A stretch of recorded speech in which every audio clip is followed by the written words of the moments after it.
এখন গাঁৱত এজনী শকত চুৰেল আছিল আৰু তাইক সকলোৱে কাজিয়া লগোৱা চুৰেল বুলি জানিছিল কাৰণ তাই কাৰোবাৰ ঘৰলৈ যায় আৰু তাইৰ যাদুৰ শক্তিৰে সেই ঘৰৰ মানুহবোৰৰ মাজত কাজিয়া লগায়।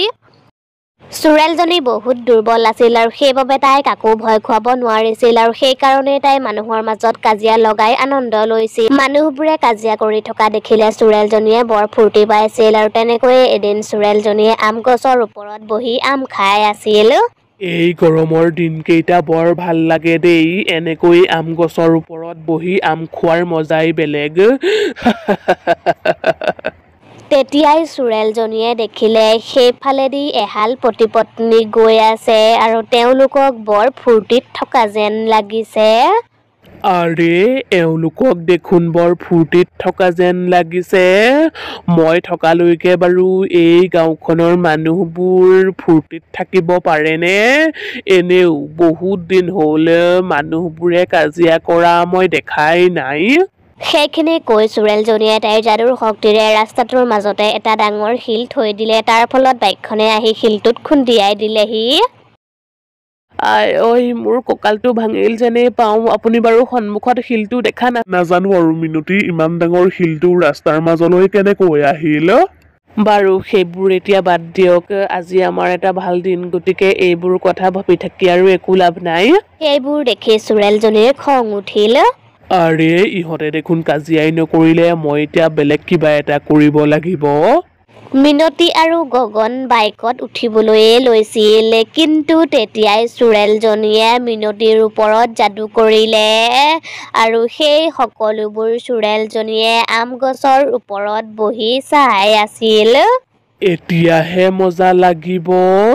গগন বাইকত উঠিবলৈয়ে লৈছিল, কিন্তু তেতিয়াই মিনতিয়ে পাছফালৰ পৰা আহি গগনক ঠেলা মাৰি পেলাই দিলেহি। আৰে মিনতি, কি কৰিলা তুমি? কি কৰিলা?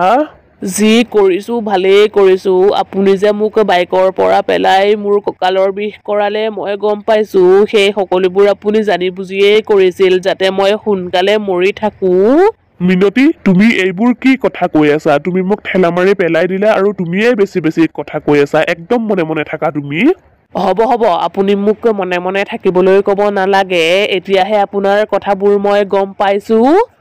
সেইখিনি কৈ মিনতিয়ে গগনৰ চুলিখিনি ধৰি ঘটালিবলৈ ধৰিলে আৰু চাওঁতে তাতে বহুত মানুহৰ ভিৰ লাগি গ'ল আৰু সেই সকলোবোৰ চুৰেলজনীয়ে আম গছজোপাৰ ওপৰত বহি চাই আছিল আৰু তাই বহুত ফূৰ্তি পাইছিল।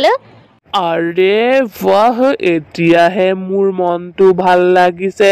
দে তাৰ চুলিখিনি আৰু ঘটাল তাৰ চুলিখিনি। সেই ভিৰৰ মাজত শেৱালি নামৰ এগৰাকী মহিলা আছিল। শেৱালিয়ে মিনতি আৰু গগনক ভালদৰে চিনি পাইছিল, কাৰণ শেৱালিৰ মিনতি আৰু গগনৰ ঘৰৰ ওচৰ চুবুৰীয়া আছিল আৰু শেৱালিয়ে প্ৰথমে সিহঁতৰ কাজিয়া এৰুৱাবলৈ চেষ্টা কৰিছিল। আৰে মিনতি খুৰী, আপুনি এইবোৰ কি কৰি আছে? ৰ'বচোন, তেনেকুৱা নকৰিব। মিনতিয়ে শেৱালিৰ কথা নুশুনিলে আৰু তাই কাজিয়া লাগিয়ে থাকিলে আৰু তেতিয়াই শেৱালিয়ে আম গছৰ ওপৰত বহি থকা কাজিয়া লগোৱা চুৰেলজনীক দেখিলে। অ'হো, তাৰমানে এইটো কথা, মই এতিয়াহে বুজি পাইছো। তাৰমানে এই সকলোবোৰ এই চুৰেলজনীয়ে কৰি আছে। তোক মই মজা দি আছো। সেইখিনি কৈ শেৱালিয়ে এটা বাল্টিঙত এবাল্টিং পানী আনিলেগৈ আৰু সেই পানীখিনি তাই মিনতিৰ গাত ঢালি দিলে আৰু মিনতিৰ গাতে পানী পৰাৰ লগে লগেই মিনতি চুৰেলৰ ছায়াৰ পৰা মুকলি হৈ গ'ল আৰু তেতিয়াই তাই গগনৰ চুলিখিনি এৰি দিলে। আৰে এইবোৰ কি হৈ আছে বাৰু? শেৱালি, তই মোৰ গাত পানীখিনি কিয় ঢালি দিলি বাৰু? মিনতি খুৰী, আপুনি জানেনে বাৰু, আপুনি যে এতিয়া ইয়াত গগন খুৰাৰ সৈতে কাজিয়া কৰি আছিল? মিনতি, তোমাৰ কি হৈছিল বাৰু? গগন খুৰা, মই কওঁ শুনক, খুৰীৰ গাত একো দুখ নাই। আচলতে এই সকলোবোৰ এজনী চুৰেলে কৰি আছে আৰু সেই চুৰেলজনী ইয়াতেই আছে। সেই গছজোপালৈ চাওকচোন, চুৰেলজনী তাতেই বহি আছে। তাৰ পাছত মানুহবোৰে চুৰেলজনীলৈ চালে।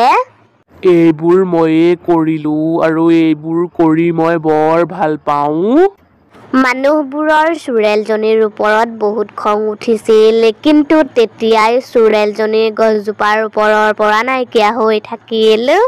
চুৰেলজনী ক'ত নাইকিয়া হৈ গ'ল বাৰু? তাই আজি আমাক বহুত লাজ দিলে।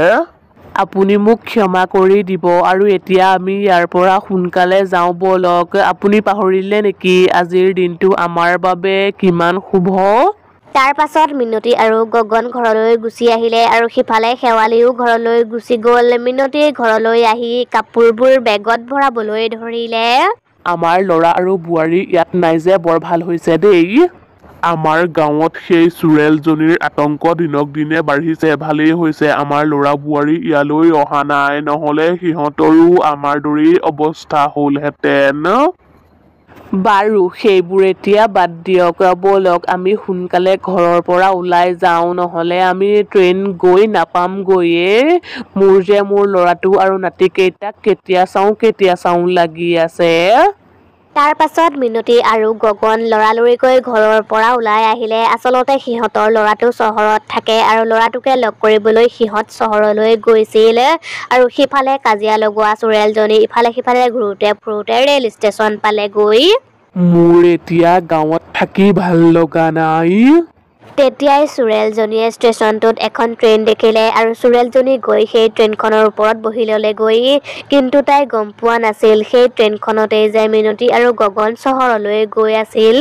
তেতিয়াই ট্ৰেইনখন চলিবলৈ ধৰিলে আৰু কিছু সময়ৰ পাছতেই ট্ৰেইনখন গৈ চহৰ পালেগৈ আৰু মিনতি আৰু গগনে ট্ৰেইনৰ পৰা নামি এখন অটো লৈ সিহঁতৰ ল'ৰা আৰু বোৱাৰীয়েকৰ ঘৰলৈ গ'ল। গগন আৰু মিনতিৰ পিতেকৰ ঘৰ পোৱাৰ লগে লগে বোৱাৰীয়েকে সিহঁতক দেখি বৰ ভাল পালে। আৰে আপোনালোক আহক কি ইমান দিনৰ মূৰত আহিলে। আপোনালোকক দেখি মোৰ মনটো বৰ ভাল লাগিছে। আহক ভিতৰলৈকে ব'লক। ৰ'বা যাম বাৰু ভিতৰলৈ, কিন্তু তাৰ আগতে মই মোৰ নাতিটোক এবাৰ চাই লওঁ। তাক যে মই কেতিয়া চাওঁ লাগি আছে। সিফালে সন্ধিয়া পৰত ৰাহুল অফিচৰ পৰা ঘৰলৈ আহি আছিল। মা দেউতাক আনিবলৈ ষ্টেচনলৈ যোৱাৰ কথা আছিল, এতিয়াচোন বহুত দেৰি হৈ গ'ল। ৰাহুল ষ্টেচনলৈ বুলি গৈ আছিল, কিন্তু তেতিয়াই ৰাস্তাতে তাৰ গাড়ীখনৰ এটা চকা পামচাৰ হৈ গ'ল আৰু তেতিয়াই সেই গাড়ীখনৰ পৰা নামি চাবলৈ ধৰিলে আৰু তেতিয়াই সেইফালেদি কাজিয়া লগোৱা চুৰেলজনী পাৰ হৈ গৈছিল। আৰে বাহ, পাই গ'লো মোৰ নতুন চিকাৰ। ইয়াৰ দেখোন গাড়ীও আছে। মই এটা কাম কৰোঁ, মই ইয়াৰ গাড়ীখনৰ ওপৰতেই উঠি ইহঁতৰ ঘৰলৈ যাওঁ আৰু ইহঁতৰ ঘৰৰ মানুহবোৰৰ মাজত মই কাজিয়া লগাম আৰু তাৰ পাছত মই মজা ল'ম। ৰাহুলে গাড়ীখনত নতুন টায়াৰ লগাই তাৰ পৰা যাবলৈ ধৰিলে আৰু চুৰেলজনীও তাৰ গাড়ীখনৰ ওপৰতে উঠি ল'লে আৰু কিছু সময়ৰ পাছতেই সিহঁত গৈ ঘৰ পালেগৈ। আহিলে আপুনি, ব'লক ভিতৰলৈ। মা দেউতা আহিলে নহয়, তেওঁলোকে আপোনালৈ ৰৈ শুইয়েই থাকিলে গৈ। ৰাহুল ভিতৰলৈ সোমাই গ'ল আৰু তাৰ পাছে চুৰেলজনীও ভিতৰলৈ সোমাই গ'ল। পিংকি আৰু ৰাহুলে কথা পাতিবলৈ ধৰিলে আৰু পিংকিয়ে ৰাহুলক আহাৰো খাবলৈ দিলে। আপুনি সোনকালে আহাৰখিনি খাই লওক। আৰে ইহঁতক দেখোন বৰ ফূৰ্তিত থকা যেন লাগিছে। তহঁতৰ মাজত মই এতিয়াই কাজিয়া লগাম। ৰাতিপুৱা যে মই বুঢ়া বুঢ়ী হালৰ মাজত কাজিয়া লগাইছিলো, তহঁতৰো এতিয়া তেনেকুৱাই অৱস্থা কৰিম। তাৰ পাছত চুৰেলজনীয়ে তাইৰ যাদুৰ শক্তিৰে ৰাহুলৰ চাৰ্টটোতে ছোৱালী মানুহৰ লিপষ্টিক আৰু চুলি পেলাই দিলে আৰু সেইবোৰত পিংকিৰ চকু পৰিল। হে ভগৱান, আপোনাৰ চাৰ্টত ছোৱালী মানুহৰ লিপষ্টিকৰ দাগ। আজিকালি সেইকাৰণেই আপুনি ঘৰলৈ অহা দেৰি কৰে ন? মই এতিয়াহে কথাবোৰ বুজি পাইছো। তুমি এইবোৰ কি কৈ আছা পিংকি? সেইবোৰ দেখি চুৰেলজনীয়ে বৰ ফূৰ্তি পালে আৰু সিহঁতৰ চিঞৰ-বাখৰ শুনি মিনতি আৰু গগন ৰুমৰ পৰা ওলাই আহিলে আৰু সিহঁতক দেখি চুৰেলজনীয়ে থতমত খাই গ'ল। কি হৈছে? এওঁ আজিকালি ঘৰলৈ দেৰিকৈ আহে আৰু আজি তেওঁৰ চাৰ্টত ছোৱালীৰ লিপষ্টিকৰ দাগ। ৰাহুল, তই এইবোৰ কি কৰি আছ বাৰু? তেতিয়াই পিংকিয়ে কান্দিবলৈ ধৰিলে আৰু মাকে তাইক বুজাবলৈ ধৰিলে আৰু তেতিয়াই মিনতিয়ে পৰ্দাৰ পাছফালে কাজিয়া লগোৱা চুৰেলজনীক দেখিলে আৰু তেতিয়াই তাই সকলোবোৰ কথা বুজি পালে আৰু তেতিয়াই মিনতিয়ে এবাল্টিং পানী আনিলেগৈ আৰু ৰাহুলৰ গাত পানীখিনি ঢালি দিলে। তেতিয়াই মিনতিয়ে ক'লে, আপুনি দেখিছেনে বাৰু, কাজিয়া লগোৱা চুৰেলজনী আমাৰ পাছে আহি ইয়াত পালেহি। তাইক সোনকালে ধৰক আৰু ঠিকছে পিটক। কথাবোৰ শুনি চুৰেলজনী তাৰ পৰা পলাবলৈ চেষ্টা কৰিছিল, কিন্তু তেতিয়াই গগন আৰু মিনতিয়ে তাইক ধৰি ল'লে আৰু তাইক ঠিকছে মাৰিলে আৰু মাৰ খাই চুৰেলজনী চহৰ এৰা কি তাই গাঁও এৰিলে।